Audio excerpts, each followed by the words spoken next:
दिल्ली में अक्सर एक ही कहानी बार बार सामने आती है। दिल्ली पुलिस अवैध रूप से रह रहे बांग्लादेशी नागरिकों को पकड़ती है, उन्हें FR के हवाले किया जाता है और फिर डिपोर्ट कर दिया जाता है। कागजों में मामला खत्म हो जाता है, लेकिन ज़मीनी हकीकत कुछ और ही कहानी कहती है। अब ये तस्वीर सिर्फ घुसपैठ तक सीमित नहीं रही, बल्कि ये संगठित अपराध का वो रूप ले चुकी है जो वाकई खतरनाक है।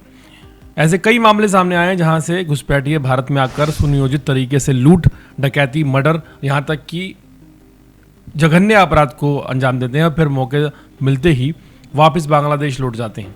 वारदात के बाद सीमा पार करना इनके लिए बच निकलने का सबसे आसान तरीका होता है। ना जांच, ना पकड़, ना अदालत का सामना और ना ही सजा का डर। यानी कि एक ऐसा अपराध चक्र जिसमें अपराध करो और गायब हो जाओ, एक तयशुदा पैटर्न बन चुका है। और ये पैटर्न अब कानून व्यवस्था के लिए सबसे बड़ी चुनौती बनता जा रहा है, खासकर दिल्ली के। दिल्ली में एक बार फिर फिल्मी अंदाज में पुलिस और खतरनाक अपराधियों के बीच आमना सामना हुआ। ये लोग कोई छोटे मोटे चोर या डकैत नहीं थे, बल्कि बांग्लादेश से अवैध रूप से भारत में घुसकर अलग अलग राज्यों में लूट, डकैती, हत्या की वारदात को अंजाम देने वाले शातिर अपराधी थे। 1 किलो चोरी किया गया धन के थ्रू। दिल्ली पुलिस की क्राइम ब्रांच को एक गुप्त सूचना मिली कि गिरोह एक बड़ी डकैती की योजना दोबारा बना रहा है। सूचना मिलते ही DCP संजीव कुमार यादव और ACP पंकज अरोड़ा के नेतृत्व में एक स्पेशल टीम तैयार की गई। पुलिस ने चुपचाप जंगल को चारों तरफ से घेर लिया, लेकिन जैसे ही पुलिस ने आगे बढ़कर इन्हें सरेंडर करने के लिए कहा, इन लोगों ने खतरनाक तरीके से पुलिस पर हमला कर दिया। पुलिस टीम पर गोलियां चलानी इन डकैतों ने शुरू कर दी, जो कि अवैध बांग्लादेशी थे। अंधेरे जंगल में गोलियों की आवाज़ गूंज उठी, हर तरफ अफरा-तफरी का माहौल बन गया, लेकिन पुलिस की पूरी तैयारी थी। अपनी जान जोखिम में डालते हुए पुलिस ने जवाबी फायरिंग की। 3 राउंड फायरिंग की गई और आखिरकार 6 डकैतों को मौके पर दबोच लिया गया। हालांकि अंधेरे का फ़ायदा उठाकर इन डकैतों के 2 बदमाश, शकायत और इलियास, भागने में कामयाब रहे। गिरफ्तार आरोपियों की पहचान सुमन हलदार, सैफुल्ला इस्लाम, सोहेल शेख, मोहम्मद नासिर और नूर इस्लाम और जाकिर के रूप में हुई है। सभी बांग्लादेशी ज़िले के रहने वाले हैं और लंबे समय से भारत में अवैध तौर पर रह रहे थे और वारदातों को अंजाम दे रहे थे। इनके पास से 4 देशी तमंचे, कारतूस और अलग अलग हथियार बरामद हुए हैं।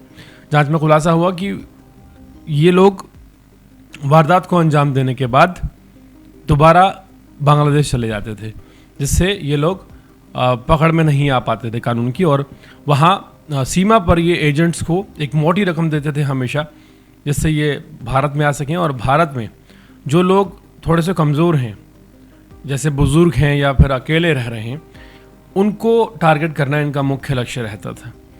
बेरहमी से बांधकर पीटना, लोगों से छीना झपटी करना, अकेले रहने वाले जो दंपत्ति हैं जिनकी उम्र 60 साल से ऊपर है, उन पर हमला करना और फिर वारदात को अंजाम देने के बाद जब पुलिस का शिकंजा टाइट होता तब बांग्लादेश भाग जाना। गोवा, कर्नाटका, उत्तर प्रदेश, उड़ीसा और दिल्ली पुलिस के लिए ये सरदर्द बने हुए थे। फिलहाल इन्हें गोवा के एक इलाके से जहां ये अंजाम देने वाले थे, वहां परिवार को बंधक बनाकर तकरीबन 35 लाख रुपए और 1 किलो सोना लूट लिया था। कर्नाटका के हुबली में एक बुजुर्ग की हत्या के मामले में मोहम्मद नासिर मुख्य आरोपी था। इस ऑपरेशन में गोवा पुलिस ने भी अहम भूमिका निभाई और दिल्ली क्राइम ब्रांच को ज़रूरी खुफिया सूचना मुहैया करवाई। फिलहाल पुलिस फरार आरोपियों की तलाश में लगी हुई है। इनके पूरे नेटवर्क की जो छानबीन की जा रही है।